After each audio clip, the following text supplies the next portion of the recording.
Ah, filhotes, estão vivos. No vídeo agora nós vamos falar um pouquinho sobre testando se a Terra está mesmo se movendo e procurando a meia de John Locke. Vamos acompanhar aí. A ideia de Aristarco de que a Terra poderia mover-se estava claramente pegando na Grécia Antiga. Você sabe que Aristarco estava certo, é claro, e Cleantes e todos os outros nos séculos seguintes estavam errados. A história de como a filosofia levou as pessoas a acharem que a Terra, e assim a própria humanidade, estava realmente fixa, imóvel no centro do universo, é motivo para cautela. Tudo se resume a um argumento filosófico colocado por Aristóteles, em um relato particularmente vago chamado Nos Céus. Ele começa lembrando a seus leitores de que aqueles pitagóricos acham que no centro do universo há fogo, enquanto a Terra, que é vista como uma das estrelas, move-se em volta em um círculo que produz a noite e o dia. Depois ele rapidamente desconsiderou a ideia como sendo impossível. Você pode ver, explica Aristóteles, considerando a evidência visual, notavelmente a de que uma pedra jogada verticalmente para cima cai verticalmente, em vez de cair levemente para o lado. Como aconteceria caso a Terra estivesse realizando algum tipo de movimento? De fato, todos os objetos se comportam de forma similarmente muito sensata e não fazem nenhum movimento senão aquele esforço diligente de retornar ao centro do universo.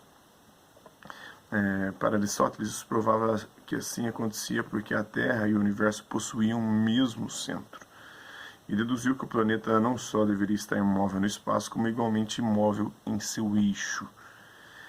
É claro que pedras e outras coisas caem, sim, diretamente para baixo, mas não pela razão dada por Aristóteles.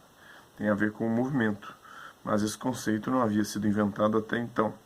Isso ilustra o importante princípio filosófico de que o que você não observa depende não só do que está lá fora dos fatos, mas do que está aí dentro, na nossa cabeça. Isto é, o que a gente observa depende dos nossos conceitos e, sim, de nossas crenças também. Essa é uma ideia à qual sempre se retorna, seja qual for a parte da filosofia de que se esteja tratando. É suficiente dizer aqui, por hora, que quando uns 400 anos depois o astrônomo Ptolomeu construiu sua ideia cosmológica, a Terra foi colocada seguramente no centro, imóvel como uma pedra, assim como parece estar na vida cotidiana, e lá permaneceu por milhares de anos, até que outro filósofo, o astrônomo, o Galileu, revelou tudo, argumentando o contrário. Primeiro Copérnico, depois o Galileu, Pode parecer ser fácil rir daqueles que diziam que a Terra estava no centro do universo e fazia o Sol e as estrelas passearem obedientemente em torno dela. Mas, de muitas maneiras, esta é a forma que a percepção procede. Afinal, considere por um momento sua própria posição no universo. Onde você estava exatamente um minuto atrás? No mesmo lugar? Se estivesse em um trem, poderia dizer astuciosamente: não, eu estava a 20 km de distância. Mas, se em vez disso estivesse parado, que ia ter algum lugar, pareceria esquisito dizer: eu estava a 100 km de distância por causa da rotação da Terra que me fez girar. E mais estranho ainda, você poderia dizer: eu estava a 1000 km de distância por causa da translação da Terra ao redor do Sol. E ainda assim, está deixando de lado a translação do sistema solar em torno do centro da galáxia e o afastamento da galáxia de seu local original, do Big Bang. Na realidade, ao decorrer dos séculos, esse modelo geocêntrico se mostrou uma ferramenta valiosa para embarcações e navegadores, e mesmo para prever fenômenos celestes como eclipses. De fato, cientificamente falando, para que faça sentido que os planetas girem em torno do Sol, é preciso aceitar toda sorte de ideias estranhas que têm a ver com o que o grande físico do século XX, o Albert Einstein, descreveu como objetos celestes caindo pelo espaço-tempo puro, não propriamente uma suposição que se chega imediatamente pelo senso comum. Você pode ler mais a respeito das conclusões impressionantes e das não tão impressionantes de Aristóteles, nos capítulos 4 e 8 dessa obra. Mas a ideia de que o conhecimento tem que ser baseado na impressão sensorial não era só dele. Um dos filósofos britânicos mais sensatos, o John Locke, que escreveu durante o século XVII na Inglaterra, tinha visões igualmente sensatas. filho sensato de uma família sensata de mercadores de classe média de Somerset. Ele foi particularmente influenciado e impressionado pelas novas descobertas da filosofia natural, que é o que hoje chamamos de física, especialmente aquelas de seu compatriota, o Isaac Newton. Uma das visões do senso comum de Locke era de que podemos reunir todos os materiais do conhecimento humano, isso é, todos os fatos e opiniões que se compartilham sobre o mundo e como ele funciona. O mundo inteiro através da impressão sensorial ou indiretamente das mesmas fontes, por meio do nosso mundo mental interno, através da introspecção, isto é, pensando a respeito ou meio que lembrando de coisas que foram vistas, tiradas ou degustadas anteriormente. Mas isso é correto. Você pode ver algumas razões para se pensar que reunir conhecimento não é tão simples no final das contas. Mas, para Locke, é bem simples. Ele acreditava que o cérebro era um tipo de tábula rasa, onde objetos externos e internos deixavam marcas continuamente. Na verdade, Locke falava da mente, não do cérebro. Locke expõe desta forma o seu pensamento. Todos aqueles pensamentos sublimes que se elevam acima das nuvens e chegam até a alcançar o próprio céu, erguem-se e impulsionam-se daqui, por toda a enorme extensão onde a mente vaga naquelas remotas especulações com as quais parece se elevar.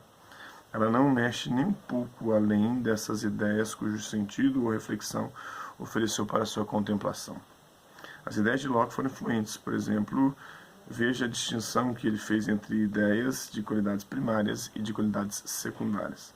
As qualidades primárias são, de alguma forma, fundamentais e inseparáveis do objeto, sendo solidez, extensão, figura, quer o objeto esteja em repouso ou em movimento e número.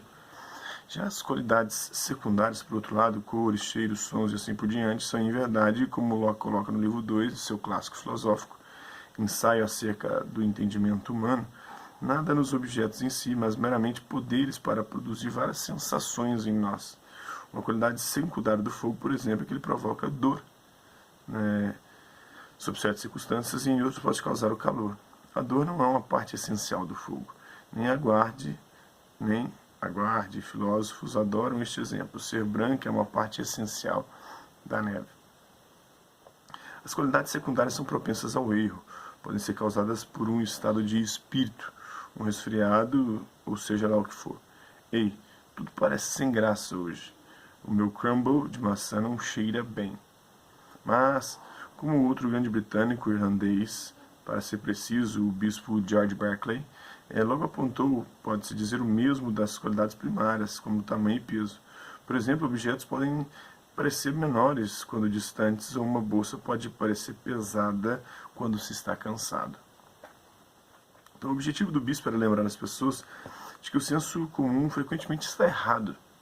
Contudo, a visão de Locke, de que o mundo físico consiste somente de matéria em movimento, tornou-se a base aceita de teorias de som, calor, luz e eletricidade. E ainda hoje, quando a mecânica quântica funciona com princípios totalmente diferentes, muito da compreensão das pessoas segue sua forma de pensar, errada, baseada em falsas crenças ou não. Então vamos procurar a meia de John Locke. Mas é só até aí que vai o senso comum. John Locke reconheceu isso quando propôs um cenário onde sua meia favorita fura. Ele ponderou se seria a mesma meia após receber um remendo no furo. Se sim, então ainda seria a mesma meia após receber um segundo ou mesmo um terceiro remendo? Seria ainda de fato a mesma meia muitos anos depois, mesmo que todo o material da meia original houvesse sido substituído por remendos? Ou o seu carro ele vai estragando as peças e você vai substituindo, até que chega um momento que você já trocou, substituiu todas as peças do carro. Ele vai continuar sendo o mesmo carro? O problema o preocupou, ao menos um pouco, porque se a meia fosse a mesma, apesar de todas aquelas mudanças práticas, só seria uma vez que algo acima e além da percepção sensorial física da meia existisse, definida por seu lugar no espaço e no tempo.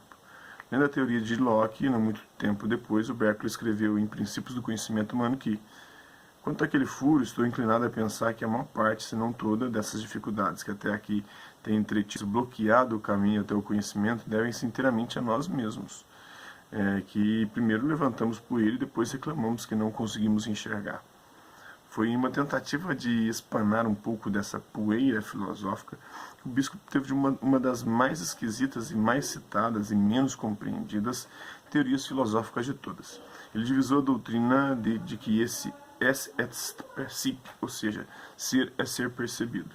Em outras palavras, objetos materiais e tudo no mundo à nossa volta só existem por serem percebidos por seres conscientes. Só existem enquanto nós os percebemos.